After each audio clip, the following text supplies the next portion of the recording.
You are now listening to a Diamond in the Desert podcast, hosted by content creator Roshocker and former Dbacks pitcher Trevor McKenna. Welcome, everyone, to Diamond in the Desert podcast, episode 1. We are your hosts, Roshocker with former Diamondbacks pitcher Trevor McKenna. I'm super excited to bring to the Valley and all Dbacks fans, all Dbacks news all the time. Trevor, what are you excited for this podcast? Man, just excited to give this podcast to the Diamondbacks fans and kind of give you guys kind of an insider look into professional baseball and more about Diamondbacks. Yo, I'm super excited for that as well. And make sure to download the podcast on Apple, Spotify, or wherever else you listen to podcasts on. We're going to be rocking the Arizona Diamondbacks, your National League champion Diamondbacks, all year long. And, speaking of National League champions, it was a crazy run last year. They went into 2023 without a whole lot of expectations. Me being around Arizona and the fans, everyone was excited about a lot of the young talent. Didn't know how that was going to translate into the season. Going into the experts was talking about, of course, Dodgers, Padres, and the D-backs surprised a lot of people. Not themselves. They believe that they can do it in their clubhouse. But as far as fans and experts, it's like, yo, this came out of nowhere. What did you see? And you being part of the organization, what was the talk around you? I knew they'd be successful. I've been in their farm system for a couple of years in 2018 and 2019 and saw all these guys grow and become the players that they were. And I knew their farm system was really strong. I know we didn't have, the big players like we had Evan Longoria. We didn't have the big name players where they were getting the millions of dollars, but their farm system was really strong. And I knew that how strong the Diamondbacks farm system was in terms of player development, that these kids were going to get to the majors quick and make a huge impact. Definitely. Yeah, and they look really, really good. I remember going to Corbin Carroll's first game. I want to say it was against the Philadelphia Phillies.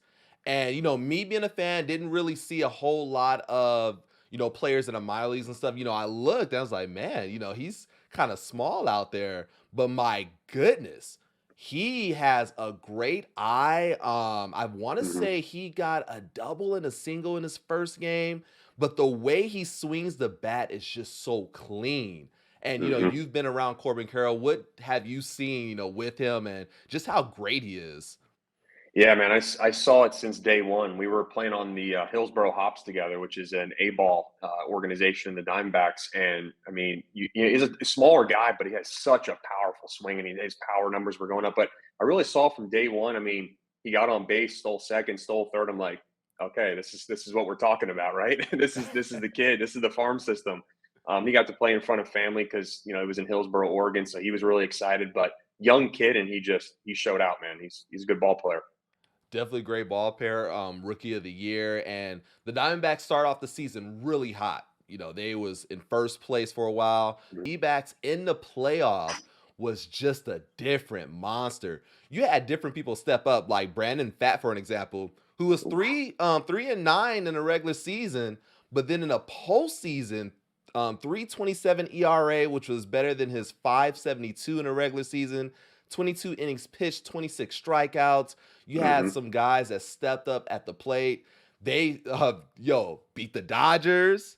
Came That felt back good against the Phillies to go to the World Series. How magical was that playoff run? And then you being part of the organization, how fun was it just to watch the team succeed? It was so great, man. I actually got a championship with them in the minor league. So to see them chase the actual major league championship is so awesome. And all my buddies that were Dodgers fans and Phillies fans were hating on me. Oh, you're the Diamondbacks. You guys ain't gonna make it too far. But man, they crushed it. And the pitching really went a long way. And they just play small ball, which I absolutely love. They steal bases, they bunt when they have to. They just do whatever they need to as a team to get the job done. And that's what it's all about. And I really feel like that was a big part of it, especially in that Philly series, because the Phillies, there was a team that was just hitting home runs to win games. And when they went back to Philly, it was that nervousness, like, can they pull it out? And you saw that small ball aspect. They were able to manufacture runs, get guys on base, and really put pressure on that Phillies team early in games, which led them to get to the World Series. Now, we're in 2024. we're taking a team that, just had World Series success into this season, so expectations are higher. They pretty much got a lot of the same people coming back, and they're a young team. What do you Hmm. expect for them to do this year? We had talk about the Dodgers spending over $1 billion to Hmm. increase their lineup, but Hmm. money, chemistry, the balance there. What do you expect the D-backs to do this year?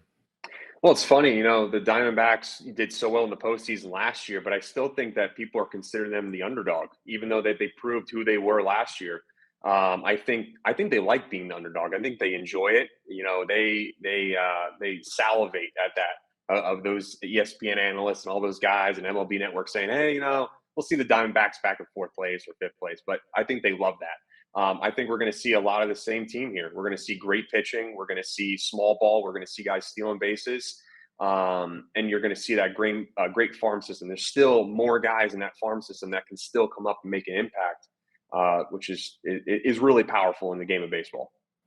Yeah, there's a lot of guys. I mean, their farm system is just really, really good. I'm looking for. They brought up, I think his name is Jordan Lawler, Hmm. late last season. So for him to get some of that experience, I think he's going to be really, really big this year. And then some of their key additions that they brought in, Jock Peterson from the Giants on a 1-year contract. He'll probably be mostly a DH, batting against righties. 235 last year, 15 home runs, 51 RBIs. Already been to the All-Star game a couple of times. He's now at a hitter-friendly ballpark compared to San Francisco. Do you expect his numbers to possibly reach the 20 home runs this year? I think so, man. He's going to be hitting that swimming pool a few times, and I can't wait to see it. Yo, I Can't can't. wait to see that.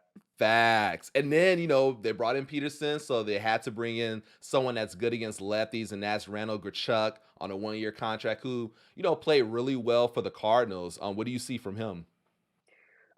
Just a really big go-getter, man. He's going to play really good defense, and he's going to be I think, a strong impact in the locker room, really helping these guys out. And he's gonna match the team perfectly with their chemistry and everything for sure.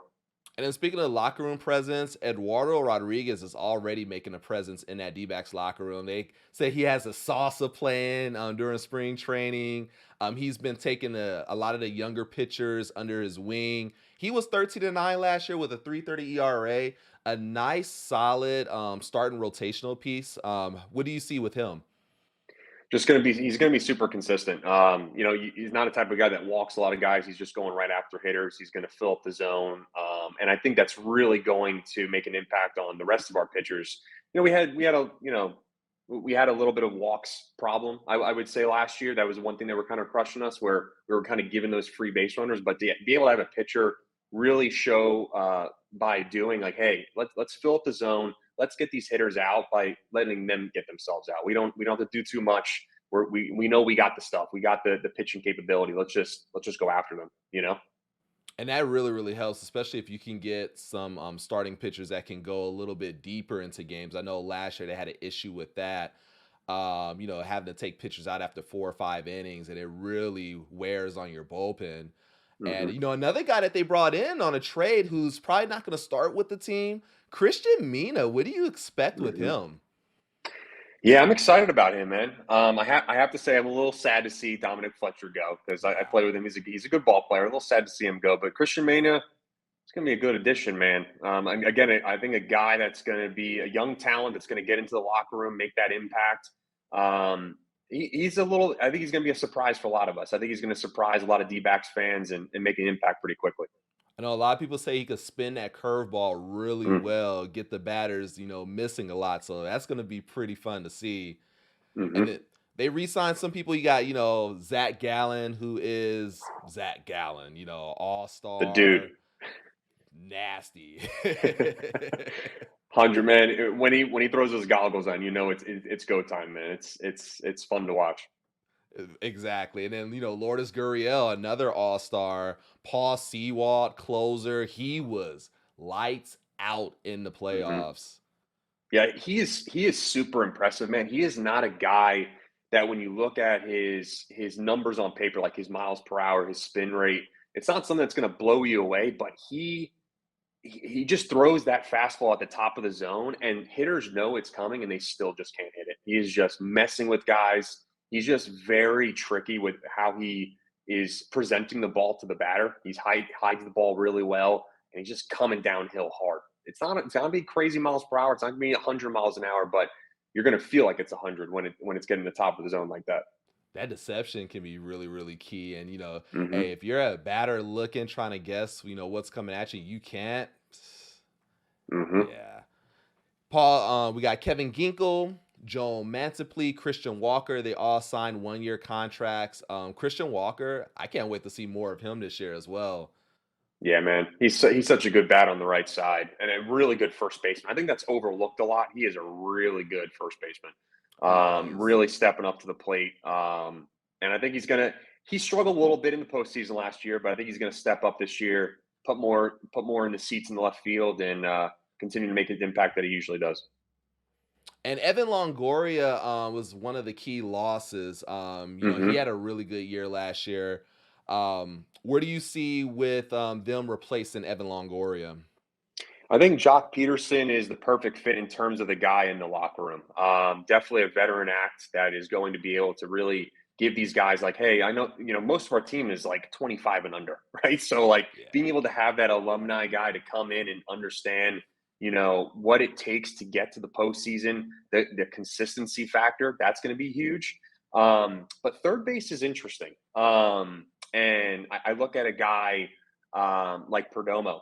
Maybe they step over Perdomo to third base with that shortstop coming back over with Lawler. I'm interested to see how they're gonna pull that one off and see how they kind of replace Evan Longoria at that third, because he plays such a good third base. Always has, even when he was at the Rays. Always a really good third base, strong arm, and always can come up to the ball for bunts and everything.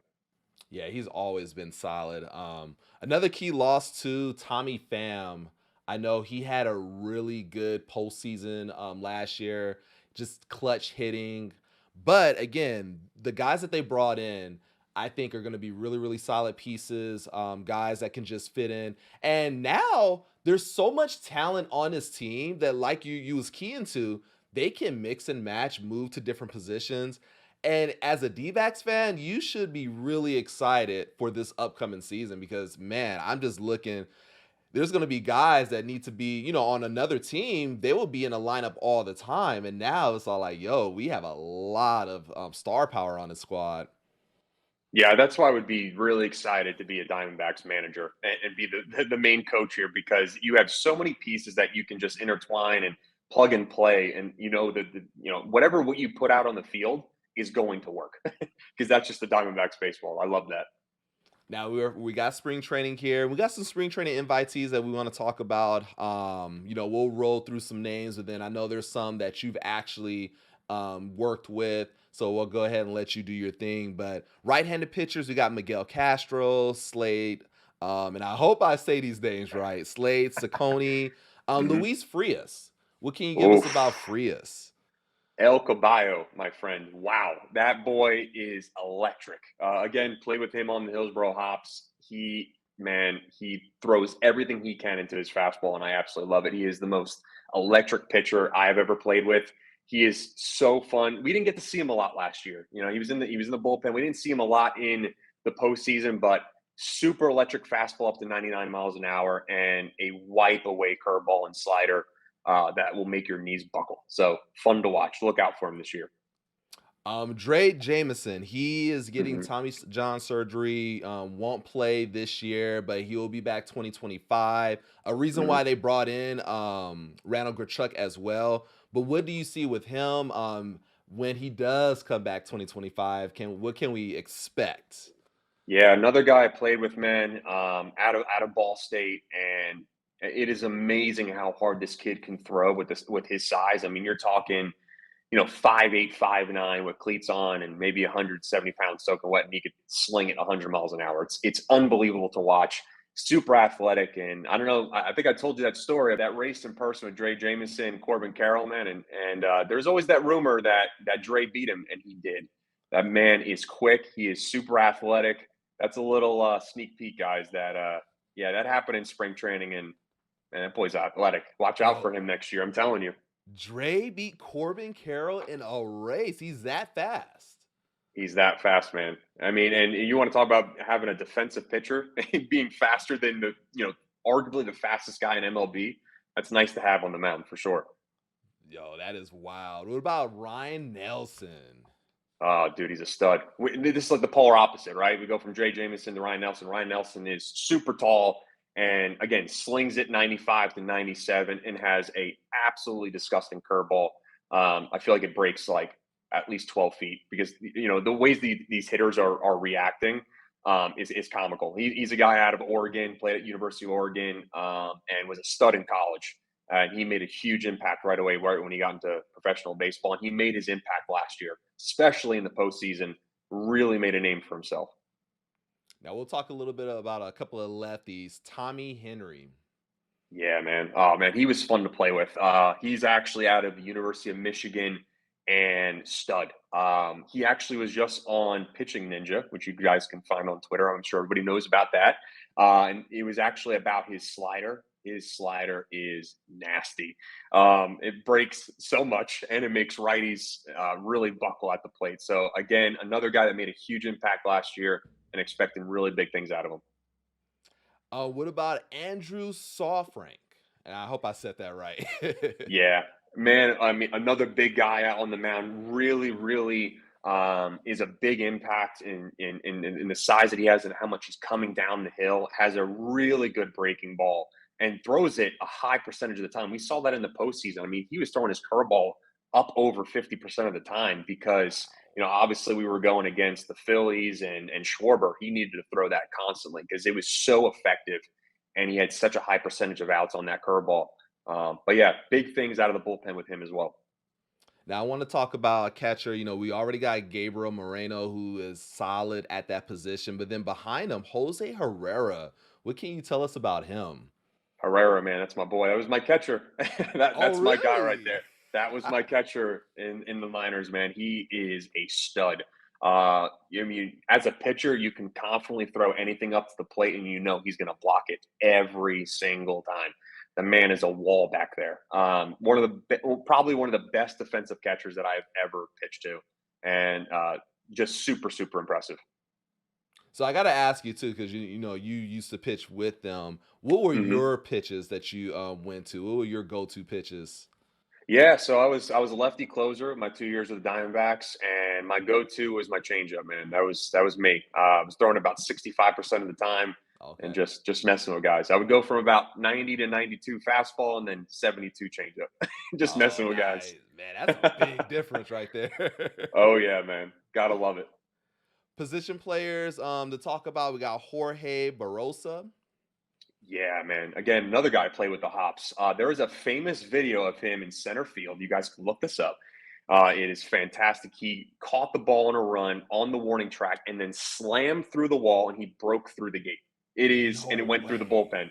It is fantastic. And I was in the bullpen at the time helping him up. So I mean, I got a first row view that he will put his body on the line for his team, and he's a super electric player to watch.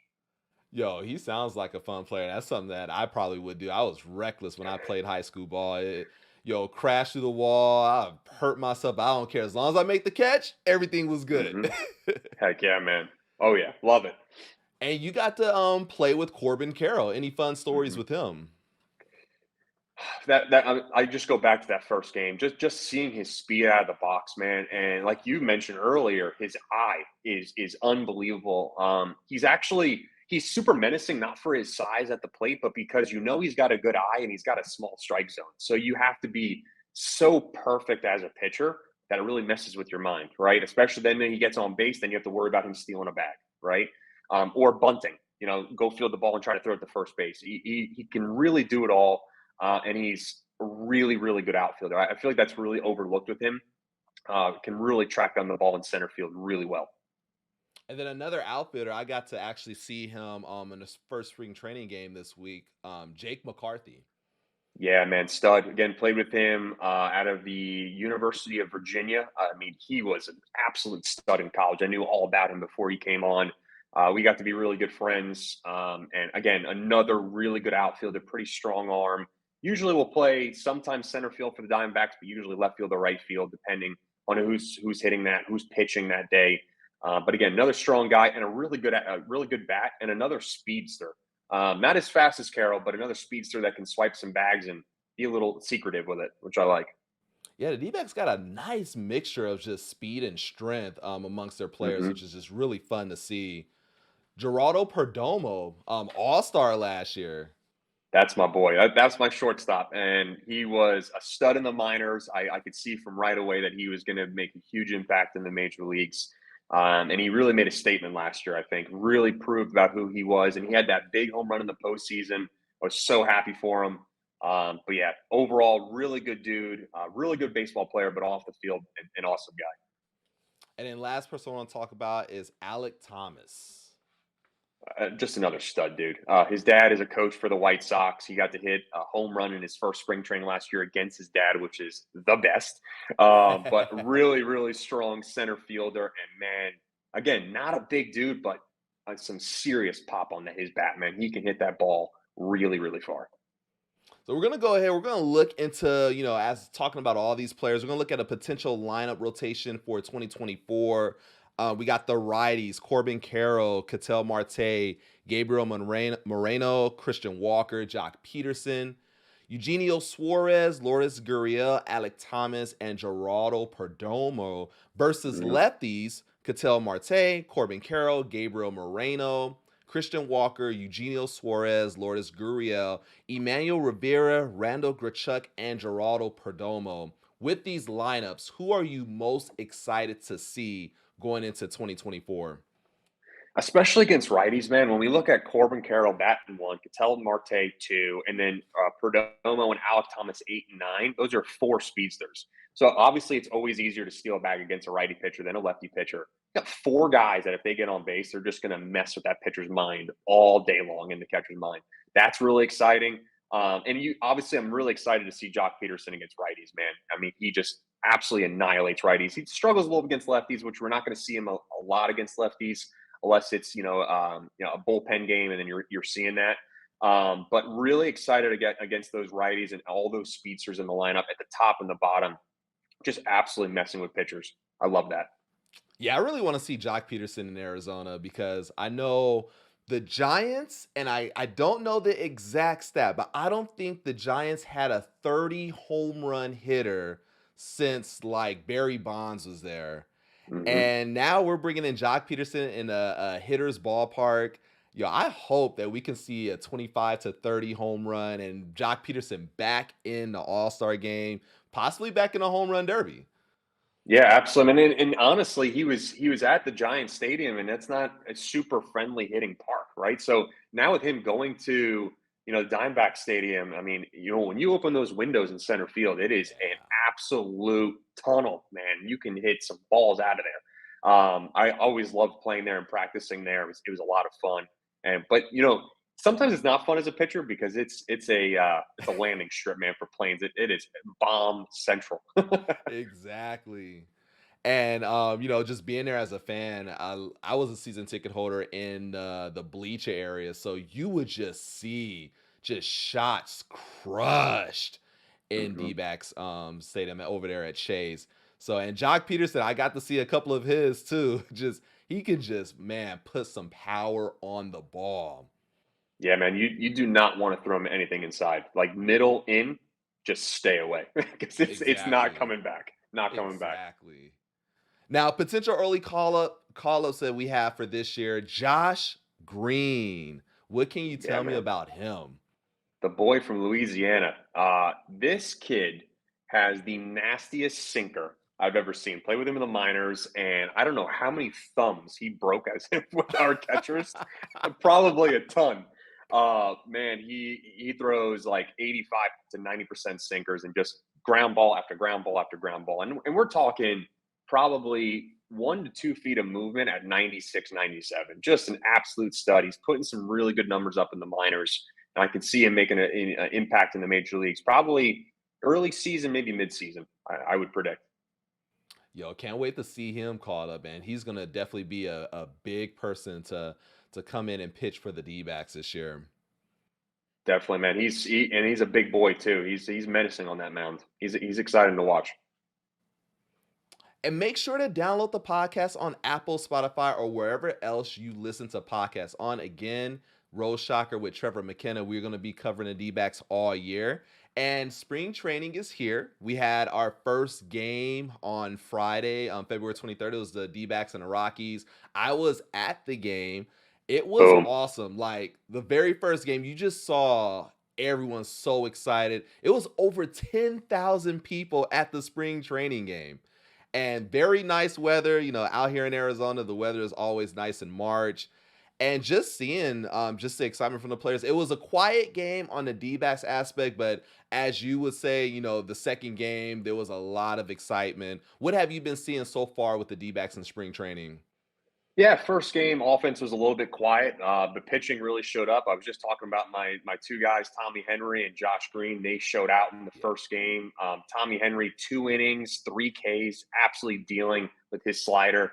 Josh Green was really solid as well with 1 inning and 1 K, making that impact. Again, major league team, let's get going and let's get him on the roster. But super excited to see those guys going. And in that second game, offense decided to wake up. Bats, they might have maybe threw him out of the dugout, but they woke up, man. Alec Thomas and that newcomer Jace Peterson, 2 hits each, so they were really moving the ball and playing the small ball like they usually do. Get them on, get them over, and get them in. Exactly. They looked really, really good in the second game. And again, as a D-backs fan, you have to be really, really excited for the future of this team this year. And one thing I also, that stood out was the Diamondback has those nice teal blue with the Oof. snake. I tried to get one online on the MLB.com shop. They're sold out. And when I was at the game, people were buying them. You saw them all, around the stadium. They look really, really nice. How do you like the hats? Man, it's so clean. I might have to contact my old area scout and be like, "Hey, man, listen. If I get that blue hat in the mail, I wouldn't be complaining." Right, right. It's a clean hat, man, and I would really like to see them kind of try to bring that into the season somehow. Like have like a little one-off situation where they have that light blue hat, like be pretty Yeah. clean. Exactly. And the jerseys that they kind of show that's going to be for the regular season. I love the nice teal lining Hmm. around the numbers and letterings. Like the Arizona Diamondbacks, I'm not trying to be biased or anything, but I feel like we got one of the best jersey collections of all MLB teams. 100%, man. I love the old school as well. So when they do those old school throwback nights, the purple and that teal, oof, that's Oh, so they're nice. And so that nice. cream, I love it, man. They really do have a great lineup. They really do. Yeah, I love the lineup of their jerseys. And, we got D-backs home opener against the Rockies March 28th. Can't wait for that. And D-backs fans, this is what's really, really big. I've seen talked about. It came out just a couple of days ago. D-backs TV for $99.99. The whole season, D-backs, no blackouts. How big Boom. is that? That is huge, man. No team has ever done that. There's always been those blackout issues. The first team to do this. I mean, Diamondbacks fans take advantage of this. I mean, that is an unbelievable deal. And you could probably watch them on the road wherever you are, whether you're in Arizona or another state. You're going to get Diamondbacks baseball, which is the best, man. Now it's crazy because I like to get on social and just see what everyone's saying and all the comments and different things like that. And I'll tell you, there's so many comments like, "Hey, Houston Astros, we got to do this. Detroit Tigers, we need to do this." Like all of the other fan bases are like, "Hey, what about us? We need to get this going."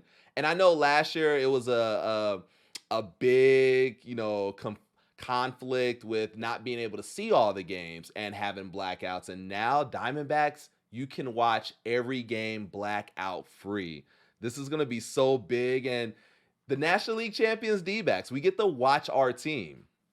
Absolutely, man. And I think this is going to be definitely the season that you're going to want to watch all these games. It's going to be exciting baseball night in and night out. You're going to see some really good guys on the bump, and you're going to see some really good at bats, and just they're going to grind every game out, knowing these guys, and it's going to be exciting to watch. I cannot wait to get into it. And I cannot wait for another episode of the podcast. Trevor, it's been awesome with talking to you on here, and I love your insight about each player. We're gonna be doing more of these throughout the season, and make sure to download the podcast on Apple, Spotify, or wherever else you get your podcast on. Tell your family, tell your friends, tell your coworkers. Download the podcast. We're going to be bringing so much D-backs news, and we're going to be starting a D-backs fan bag where you guys can send questions to us, fun questions. And again, my guy Trevor has been with a lot of these players and experienced a lot of different things. So if you have some questions, some inside questions for him, he will gladly be able to share. And Trevor, what do you have to say to everyone out there? No, excited to have you guys here, and excited for this season, and excited for you guys' questions as well. Might be able to throw out a little secrets here and there that I experienced in the locker room with these guys, and what kind of guys these are outside the locker room. So really excited to spend the 2024 season with all of you, and look forward to another postseason run. All right, everyone, enjoy spring training. That is Diamond in the Desert Podcast, episode 1. We'll catch you guys later.